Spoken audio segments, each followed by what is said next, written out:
Курстас досым Миятқан өзі қыз қырқынға өтімді, реңді, шашы да бұйра-бұйра, өзіне жазып тұратын қияқ сұлу мұртты бар бойшаң жігіт. Анда-санда маған: сен тым момынсың, өмірің, жастығың тез зыр етіп өте шығады. Айда жас кезіңде қыз келіншектермен дәурендетіп, ойнап күліп қал. Немене, үйіңнен аттап шықпайсың деп ақыл айтатын. Ылғи қасында бір қыз, не сылқым келіншек еріп жүретін. Ауыл жаққа той-томалаққа ертіп апарғанда да біреуін алып түседі. Үйінде бір ұлы мен екі қызы, жазығы орысша сөйлейді демесең, әп-әдемі келіншегі бола тұра, қыз көрсе жұтынып, жұлқынып кетеді. Өзі әйелінен жасырып жүрген сұлулармен әрі кетсе 6 ай, әйтпесе 2 ай қыдырыстайды да тастап кете барады. Оған баса ауырып қайғырмайды. Жаңа қыз тапса дос-жаранына көрсетіп мақтанғысы кеп жүргені. Өзі тәп-тәуір жерде қызметте, тәп-тәуір айлық алады. Бірақ сол тапқан таянғанын қыз қырқынға жарата сап, жұмсап тастайтынын қайтерсіз. Біз кездескеннен кеңес үкіметі құлағаннан еркіндік тиді ғой. Мына Алматының батыс жағы қыз қырқынға кеңінен толып кетті. Қасқайып шетінен шертіп жүріп таңда да ертіп кете бер. Бірге барып көрсеңші бір рет деді мені бүйірімнен түртіп, әдемі күлкісіне салып. Ол күлгенде мұрты бірге жыбырлап тұрады. Ой, құрысын, керегі жоқ. Ана Сайын көшесінде сапты жеп сан түрлі сұлулар тізіліп тұр. Тіпті малолеткаларда көп деп таңдайын қақты. Жұмыстың соңына таман ол телефон шалды.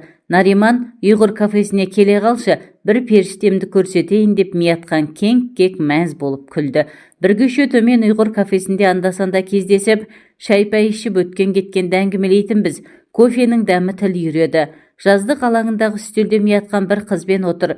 Бірден сөз тізгінін өзі алды.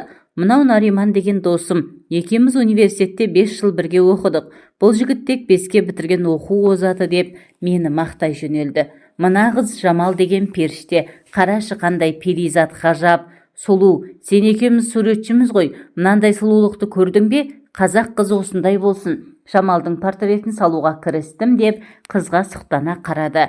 Жамал өңді, бірақ бетіне, қан көзіне опа-далапты көп жағатын және үстіне арзан иіс су даямай себетіні сезіліп тұр. Мынандай шыжыған аптатта бұлай боянуы тым артық сияқты. Апта өтпей Миятқан тағы шақырды. Бұл жолы атақты есік мейрамханасына орынжай ұйымдастырыпты. Бұл жер удай қымбат, көрінгеннің қолы жете бермейді. Ол кезде Алматыда мейрамханалар жоқтан қасы. Қоңыр салқын бұрыштағы үстелде үшеуміз түскі ас іштік. Миятқан әлгі ернің қып-қызыл бояп алған Жамалдың асты үстіне түсіп әлек. Нариман, шыныңды айтшы, Жамалдың сұлулығына жан жетпейді. Жамалдың тұтас бейнесін салмақшымын. Талай-талай натурщицаларды көрдім ғой.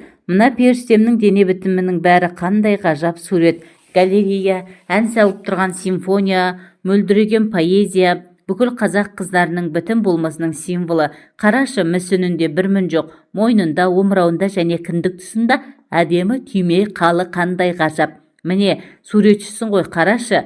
Көзі тұңғиық жанары, әдемі кішкентай қауырсындай құлағы, дір-дір еткен әнтек бүрілген ерні. Міне, мұндай сұлулық қалай ғана бір жанның бойына біткен десеңші. Қорғызы ғой, періште ғой деп тамсанып, қызыл ерін қызға үзіліп-үздігіп қарап қойып, таң қалып сымбат көркін айта жөнелді. Миятқанның сөзінен кейін Жамалға зер салып бажайлай қарасам, ешқандай асып-тасып жатқан әдемілігі жоқ, сыры кете бастаған сурет секілді. Қайта-қайта ішкен қымбат коньяктан кейін Миятқан екеуінің де беттері қызарып, жанарлары от шаша бастаған жалындай шырайланады. Жігіт мақтап, мадақтап суреттеген сайын қыз керіліп, тіпті міне көріңдер дегендей шалқайып, сылқ-сылқ күліп мәз. Миятқанға көзін төңкере қарап, Миятқан да нағыз жігіттің төресі. Мынандай бұйра шаш ешкімде жоқ деп еркелей, наздана шашынан сипап қойғанда, Миятқан 6-ға толжаға кезіккендей, езуі жиылмай ыржалақтай берді. Ішпейсің, өмір арақ ішпейді, әйелінен басқаға бармайды. Қалай тұншығып кетпейсің, Әкем арақ ішетін, содан іштей өзіме өзім еш уақытта арақты аузыма алмаймын деп серт бергенмін. Нешауа деді досым, мұрты жыбырлап. Нешауа, біздің де әкелеріміз өкіртіп ішкен. Папам көп ішеді деді, қуыршақтай болып отырған қып-қызыл ерін қыз үн қатып. Көзіндегі жас сол мөлт-мөлт ете қапты. Екеуі бір бөтелке армян коньягын ішіп тауысып, суретші досым әңгімесін сұлулыққа кеп тірей берді. бар сұлулық әйел денесінде, әйел затын көрікті, мүсінді етіп әдейі жаратқан, ал сол тұлғасына мінез құлқы сай қыз өте аз. Міне, өмір бойы армандап жүрген кейіпкер періштені таптым. Осы қыздың суретін салып біткенде, бүкіл адамзат тамсанып аузын ашып қалады. Жамалдың бейнесін сала бастадым. Бұл қыз шешініп, натурщицаның орнына барып тұрғанда, сұлулығына сұқтанып басың айналып, 5-10 минут ес-түссіз қарап қаласың. Ол мүсін емес, әппақ көркем періштенің елесі. Ой, қойыңызшы, ағай, деді Жамал, ақырын күбір етті. Жаным ғой, бұл қыз, іздедім, таптым, шедевр картина болады деп, Миятқан қыздың бетінен шөп еткізіп сүйіп алды. Қайтайын деп жинала бастадым. Рахатстан, ғажайыпстан деген осы болар деп досым сұқтанып, қызға мейірлене қарап өліп өшіп барады. Отыра тұрмадың ба? Мейлі, бара ғой. Даяшы тағы 200 грамм армян коньягын әкелші. Ақырын тұрып басым дейзеп қоштасып шығып кеттім. Олар бір-біріне қарап, қолдарын айқастыра ұстасып, көзбен аймаласып, дуылдай қызарған күйі отырған орындарында қала берді. Көп ұзамай Павлодар облысының жаңа қызметке ауысып көшіп кеттім. Арада жыл өтті. Демалысымды алып Алматыға сағынып құстай ұшып жеттім-ау. Шілде айындағы Алматының көркі қандай ғажап десеңші. Қол созымда сәукелілері күнге шағылысқан абыз алатау асқақтайды. Анда-санда таулардан соғатын қоңыр салқын самал кеуде сарайыңды кернеп, көңіл күйіңді көтеріп пыраққа мінгендей, әсерлендіріп жіберетіндей. Кездескен жанға танымаса да бас изеп, сәлемдесіп, күлімдеп жүретін Алматының ажарлы, инабатты адамдары қандай. 2-3 күндей балаларымды анда-мұнда ертіп апарып ойнатып жүргенде, Миятқан досыма қайта-қайта телефон соқсам көтермейді. Бір жұмадан кейінға Миятқан досым табылдау. Әлі үні түс болып қалса да ұйқылау досым. Әлі бұлғым. Ой, бұл мен, Нариман. Қайдасың? Павлодардасың ба? Жоқ, осындамын. Қазір саған барайын деп едім десем, тұтқаны тастай салды. Оның шеберханасы қаланың орталығындағы 9 қабат үйдің 5-ші қабатынан қиналмай таптым. Темір есігін тықылдатып, көп тосып қалдым. Қоңырауы істемейді. Есікті Майкішең Миятқан ашты. Шеберхана терезелерін тұмшалап жауып тастапты. Қап қараңғы. О, досым, қалың қалай, әрең таптым ғой деп қаусыра құшақтағанымда, одан арақ иісі мүңк ете қалды. Электр жарығын жағып жіберіп едім. Бөлме іші ыбырсыған қоқыс, шашылған киім-кешек, шеттегі үстел-үсті тола бос шишалар, жиналмаған ыдыс-аяқ. Түске шейін ұйықтап жатқанын қалай деп абажадай үлкен терезенің қақпағын аштым. Бұрыштағы төсектен әлде бір әйелдің ыңырсып, «Митя, олгым, пивалдыршы» деген дауыс естілді. Қазір деп Миятқан досым қипақтап қалды. Жүрші деп сыртқа алып шықты. Пушкин көшесіндегі аллеядағы сәкіге келіп отырдық. Нариман, сен ренжімеші, көк түйінім болмай тұр, бас сынып барады, түсін, сыралайын, бірдеңе бере тұршы, деді. Миятқанның түрі суға салынған ешкінің терісіндей, жидіген бет аузы, сиырдың солған желіндей быт-шыт, көз алды көгеріп, салым-салымы шыққан, екі иығы қушиған, даусы жарықшақтанған, жанары өшкен адамға тура қарай алмайтын жасқаншақ мүсәпір пішін. Үсті басы кір-кір, шашы ұйпа-түйпа, баяғы досымды танымай қалдым. Қарсы алдымда күні бітіп бара жатқан маскүнем бейшара, бөтен біреу тұрғандай көңілім қатты жүдеді. Саған не болған дедім сасқанымнан. Кейін айтам, кейін. Ол біраз ақша ала салып дүкенге жүгіріп басып кете барды. Бір жыл ішінде жүнжіп, араққа жығылған досымның түр әлпетінен әбден шошындым. Ол бір сетка сыраны сыңғырлатып алып жетті. Үйге жүр деп ишарат жасап, алға түсіп емпеңдей жөнелді. Жанка, мә іше ғой деп, кірген бойда сыра бөтелкесінің тығынын тіспен ашып, бұрыштағы әйелге ұсынды. Төсекте отырған күйі әлгі әйел бөтелкені басына көтере қылқылдатып ішіп алды. Қысылмай, қымтырылмай, ішкі тәні көрініп тұрған шкөлекшен қалпы қасымызға жайғасты. Сонда ғана оның баяғы қызыл ерін Жамал екенін таныдым. Жамал, сәлеметсіз бе? Сәлем, Митя, тағы біреуін берші деп әйел екінші бөтелкені әп-сәтте тауысып, үстел үстіндегі сигаретті тұтатып, түтінін ширатып тарта бастады. Досым да апыл-ғұпыл сыраны сіңгітіп жатыр. Өсіп кеткен мұртына жағылған сыра көбігіне де қарамай ақылеп-ұқылеп. Жанка, қалай, басыңның ауырғаны қайтты ма деп жаутаң-жаутаң етеді. Кушать хочу деп Жамал көк түтінді сытатқан күйі үшінші бөтелкені ашып жатып. Қазір деп баяғы арқар тұрған досым бүгежектеп, қалтырап газ плитаны тұтатып, шәугіммен шай қойды. Жамалдың баяғы кербес сиқы жоқ.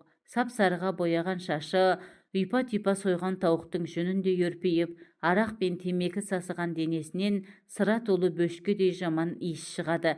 Ашық-шашық ішкөйлегін болбыраған буылтық-буылтық денесі көзге ұрады.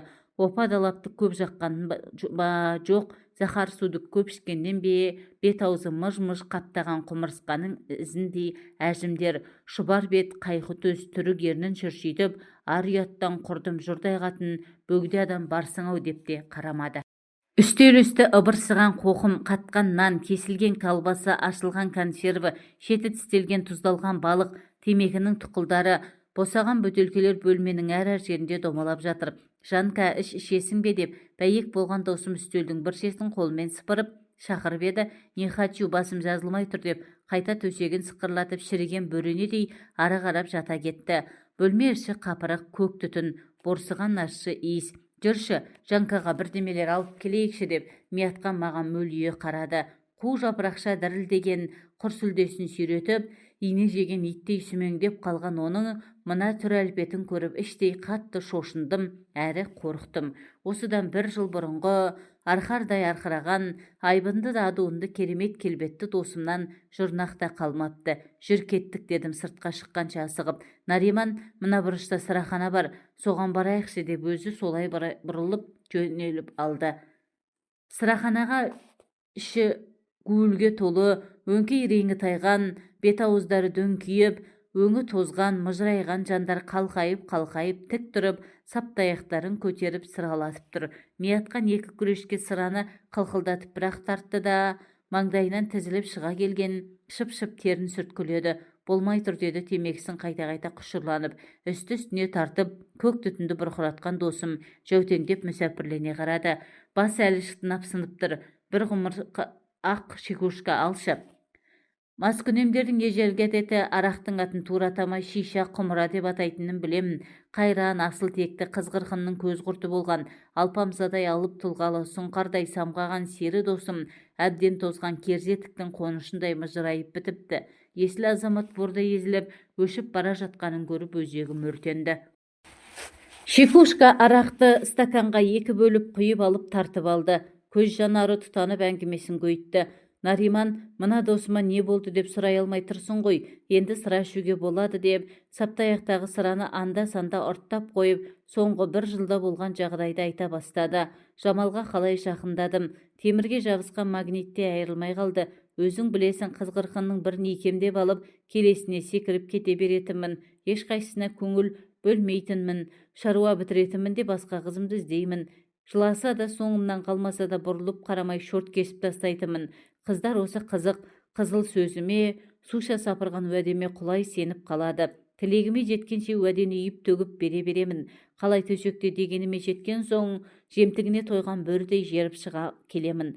Қанша қыздың сорына қалдым, қаншасы маған үйленеді екен деп сеніп барынан айырылды. Мүмкін солардың көз жасы, қарғысы тиді ме екен маған. Сен таңданба, жыланғарып алған торғайдай осы Жанкаға, осы Жамалға қалай байланып қалғанымды түсінбеймін.